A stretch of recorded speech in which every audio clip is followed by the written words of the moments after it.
everybody, welcome to my Nightmare on Elm Street DVD review. I'll be reviewing the big fancy schmancy box set and some of the other ones too as well. Well, let's get on to the beef of this. This monstrosity is about like 7 films, 8 discs. It's very huge. Worth a lot back then, about maybe around $130, but now you could get it in that Best Buy for about $40 or $60, but it is definitely worth your money. And it's the Platinum Edition. It's not really very standard in terms of extras or video audio, but the audio is very good, and as well as the video. Video is very good. It's very nice too.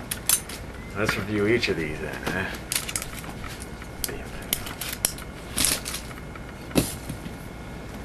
First film is the straightforward, no bullshit scarefest, A Nightmare on Elm Street, their first one.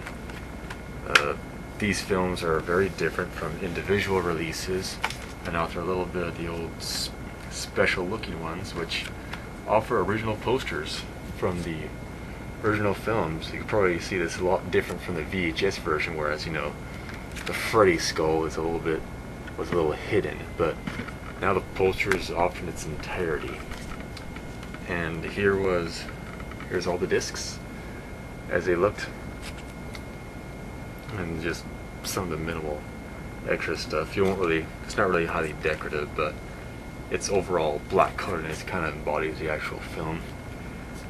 This film is probably actually this DVD has only features it has is trailers, cast and crew bios, and a commentary by I believe by Wes Craven, Heather Langenkamp, John Saxton, and I forgot who the other crew member is, but it's still worth a listen to.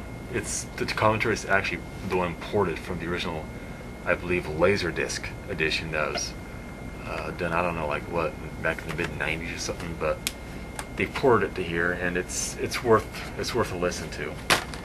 The second one, I have to call slightly underrated, is Nightmare on Elm Street 2. Now, this film is rather, okay. It has a nice disc cover, though I was expecting maybe something a little more brutal. But there it is.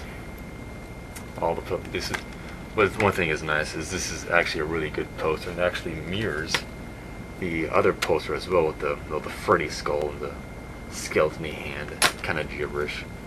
And it's just a little brief description of the film.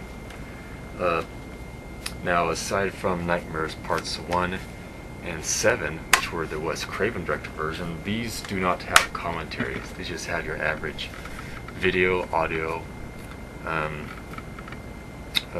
Actually, the trailers are only done on the bonus disc, but I'll get to that last.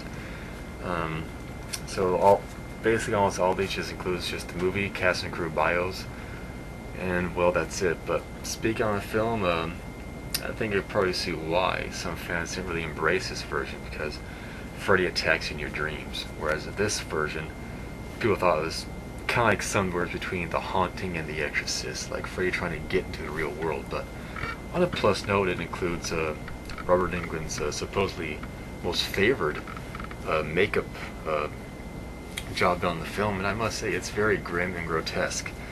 And at least it's a dark Freddy film. And I kind of wish I had a stronger male lead, though. Guy that screamed like he got his balls kicked up his throat, but he was no Tommy Jarvis. The third one, and the most rewarding one, was A Nightmare on Elm Street Part 3, Dream Warriors. This catapulted Freddy to the status of Hollywood. It's basically what I like to call the Hollywood version. This is where, Freddy really turned a corner, went to a household name. It has actually a pretty cool cover, matches the blue and everything, right? Little small descriptions of the extras and stuff. Widescreen, cast and crew bios. Jump to a Nightmare. That's often pretty fun. A little small description. Now, about this film was considered to be at the time very 80s and very nostalgic. I mean, I even this I think this at the time did a record at the box office, like around like it opened at February with about 8.8 million opening weekend. Nowadays it'd be like the status of Friday the 13th reaching 42 million on its February 13th opening that just released just earlier this year. So Freddy was huge. I mean, he was big. He made an MTV performance before this. So, and Zsa Zsa Gabor gets owned in this one, sort of. So this is a very almost thorough one where we really get to see like a different side of Freddy and his environment, as well as the teens fighting back. And Heather Langenkamp also returns in this one. So yeah, they basically almost put New Line on the block. The fourth one is actually what I like to call the MTV generation, is A Nightmare on Elm Street 4. Here's the actual DVD cover and what's in the inside of it. It looks rather okay and pretty good. It shows Freddy in a junkyard, I would suppose. And here's there's descriptions of the DVD has. Description of the film. And a lot of people say that Freddy went MTV in this one. Now, whereas the third one was a very kind of darker, sort of very, has that sort of 80s kind of Midnight Madness release kind of, touch to it. This one is a little new. This one definitely shows it was made in the 80s.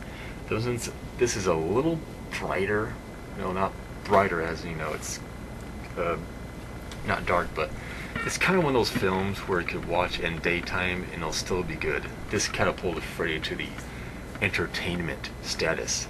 And although a big drawback with this film is that although some fans kind of sort of criticize Rennie Harlan, the director, for making Freddy maybe a little bit more entertaining and maybe a little bit off to Wes Craven's original idea, well, they're in for a surprise, because Rennie Harlan actually received a letter from Wes Craven saying how much he enjoyed the film. So if the creator actually can like this film, then maybe you can appreciate it. You don't have to like it, but, well, it's the thought that counts. The fifth film is probably the so-and-so variations, although I'm not really sure, due to today's maybe, teen pregnancy craze, is A Nightmare on Elm Street 5, The Dream Child, and it's a way better cover than the VHS version. I mean, just way better. And this has your average slew of extras, cast and crew bios, and I'm not too sure about the disc covers, because that it looks too much like Nightmare on Elm Street 4. Here, I'll show you. It looks a little too familiar. The yellow and the orange looks too close together, but oh well. Other than that, here's all the scene index, what's in there. Just Jump to a Nightmare, cast and crew bios. That's it. Well, this does include the return of the original Freddy Effects makeup person, David Miller, who worked with the makeup effects on Part 1, and he actually did, actually it's a pretty okay job with it, but I'm not sure. Maybe it's a little too early or too late in its time or something, but I know Freddy has only about just a few kills in this movie, and maybe not a lot of fans were too taken back by this movie. I'm not sure, but I think this is probably way before the teen pregnancy craze that's just so wild today. So maybe there's a kind of a slight cult status a bit, and it also proves they just can't read too many comic books nowadays. But other than that, it's okay. It's fine. I think it has that Transformers guy in it or something. So there's a plus.